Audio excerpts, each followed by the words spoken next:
on a Sunday, and it's kind of unusual to go live like this, but I got something I want to share with you that I thought about today, and it's kind of important. Okay, so a friend of the homestead, Sam Russell, did a short this morning, and he was talking about how we need to learn from the disaster relief efforts going on in eastern Tennessee and North Carolina. And I'll put the link as soon as this live's over. I will put the link and I will drop it down below. But he made the point that I thought was really worth repeating, and that was the fact that what happens if a disaster happens nationwide. So one of the things that the people in the disaster zone have going for them is the fact that we have the ability to take resources and people from other regions and bring them in to help them where they are. Now, what happens if that capability goes away? What happens if there's an event that affects the entire country and the entire country is a disaster zone like Eastern Tennessee and North Carolina? It doesn't necessarily have to be a flood. It could be an EMP attack. It could be the complete failure of the government. There's a lot of different possibilities. But the point Sam made was we need to start looking at the disaster relief that's going on now and using that as a blueprint on how to handle that on a much larger scale. One thing has become completely apparent during this whole process is the government is unable to save you. The government, if you're one of those people, and we heard it when we were in Tennessee, we heard people talk about their neighbors that said, well, the government will be here to help us. We'll just wait for them. It's been proven time and time again that if you're waiting on the government, it's too late. It's not going to happen in a timely manner. So understanding that the government's not there to help you is just a given at this point. The next thing, like I said, they have stuff coming from outside the area into their area to help them. What are you going to do if there's nothing coming in? What are you going to do if there's nothing coming in from the outside area to help you? This is where building community is really important, because what we're potentially going to see if that happens is these disaster relief efforts that are on a macro scale and encompassing entire area, regions and states. It's going to have to happen on a micro scale. It's going to be you and I and our community members that are first responders to each other. This is why it's so important. This is why we constantly talk about building community and modern self-reliance, because we need to be able to take care of these things ourselves.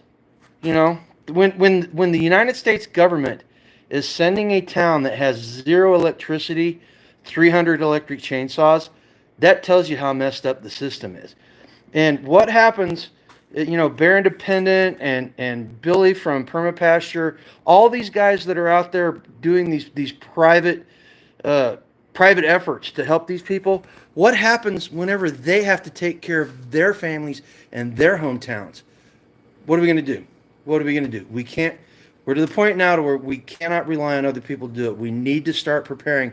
And Sam was 100% correct when he made the point that we have to do it ourselves. We're going to be looking at disaster relief on a micro level, and our communities are going to be the ones that are saving us.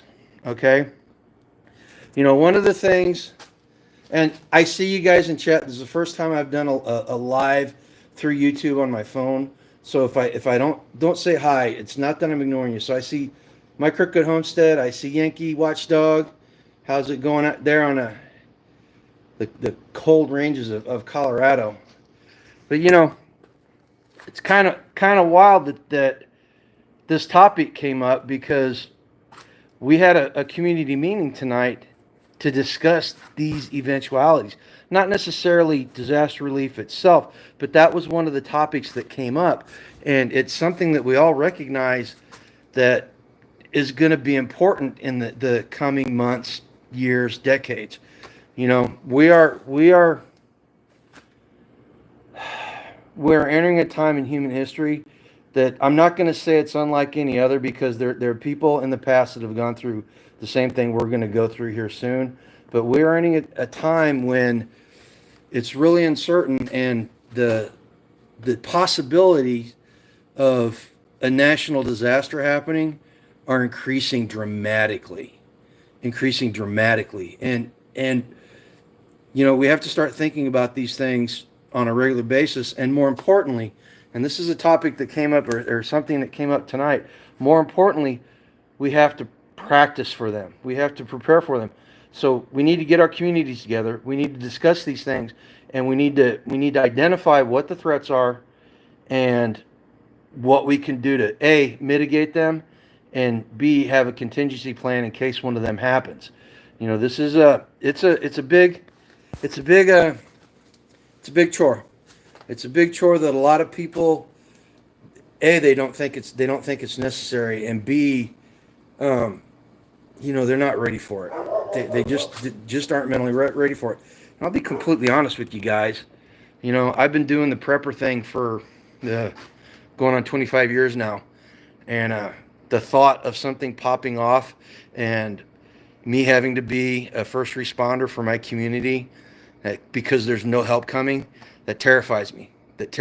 And I know that most of the people in my community are prepared in one form or another, but still, this is something that we haven't seen in generations. I mean, the last time I could think of something like this, even coming close, would be World War II. And even then, the country was still existing. There was an existential threat, but they still had all the resources and people to take care of these things when they happened. The whole point of this video, guys, it's going to be a short live. I appreciate everybody that showed up and made comments in it. If I didn't say hi to you, then I apologize. The whole point of this is we need to start thinking about things that we've never thought about before. And we need to start putting in plans that encompass a lot more than what we've been preparing for, because the possibility and the probabilities have increased exponentially. And I'm going to say it, depending on how the election goes, they may just go up even more. Let's just put it that way. All right. Listen, guys, I appreciate you showing up.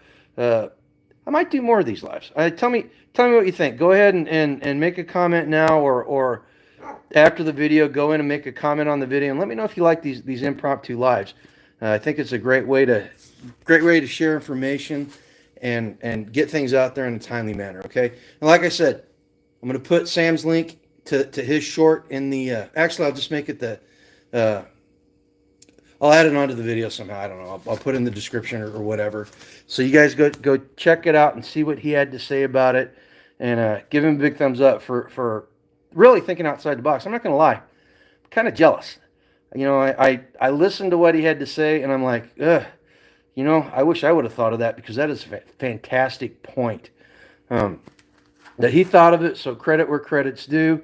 Listen, as always, if you want to support the channel, you guys can go out, hit one of the affiliates. A lot of good off-grid stuff there, a lot of good food independency stuff going on there. Most importantly, guys, if you run across this video and you like this type of stuff, you want to see more of it, go ahead and hit the subscribe button and come join us on a journey towards a life done free. Okay, guys, take care. Let's see if I can get out of here. Boop. Oh.